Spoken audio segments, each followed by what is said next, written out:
આજે આમ આદમી પાર્ટી દ્વારા હેલ્મેટનો સખત વિરોધ કરવા માટે આવ્યા છીએ। હું આમ આદમી પાર્ટી રાજકોટ શહેર પ્રમુખ દિનેશ જોશી। આ કાળો કાયદો માત્ર ને માત્ર સરકારની તેજુરી ભરવા માટે જ છે। આ લોકોને તમારા માથાની કોઈ કિંમત નથી। જો માથાની કિંમત હોત તો આજે બ્રિજ ન પડ્યો હોત, સ્કૂલમાં છત ન પડી હોત, ઇન્દિરા સર્કલે જે 4 લોકોના મૃત્યુ થયા, છાતીમાં તે બસ ફરી ગઈ, શું હેલ્મેટ પહેર્યો તો બચી જાત? આ લોકોને માત્ર ને માત્ર ચૂંટણી આવે ત્યારે ફંડ જોતું હોય છે અને સરકારી અધિકારીઓ છે મોટા મોટા, એ સરકારમાં વાલા થવા માટેના આવા કિમિયા કરતા હોય છે। માત્ર સરકારની તેજુરી ભરવી છે આ લોકો।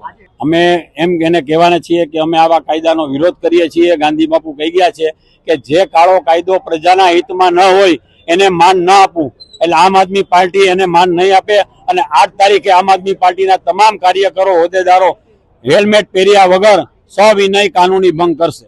દંડ નથી લેવાનો। અત્યારે હાલો, અત્યારે બતાવો બધાને। આપ સાહેબને ખબર જ છે, બધાને મીડિયા મિત્રોને, કે રોજ ને રોજ ઉઘરાટ થતા હોય અને આ લોકો ટ્રાફિક સિગ્નલ ઉપર ઉભા માત્ર દંડ વસૂલવા જ ઉભા રહે છે, કાં તો મોબાઈલ જોતા હોય।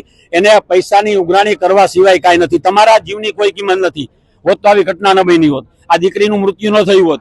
કારણ આરટીઓમાં હપ્તા પહોંચે છે, અધિકારીઓને હપ્તા પહોંચે છે, એટલે ઓવરલોડ ગાડી આવે છે। એને નાનો 3 ઇંચનો સીટ બેલ્ટ દેખાય છે, તમારી પાસે પીયુસી છે કે નહીં એની ખબર પડે છે, પણ એની બાજુમાંથી ઓવરલોડ 40 ટનની ગાડી નીકળી જાય છે, નંબર પ્લેટ નથી હોતી, ત્યારે એને કેમ મોતિયો આવી જાય છે સમજાતું નથી અમને।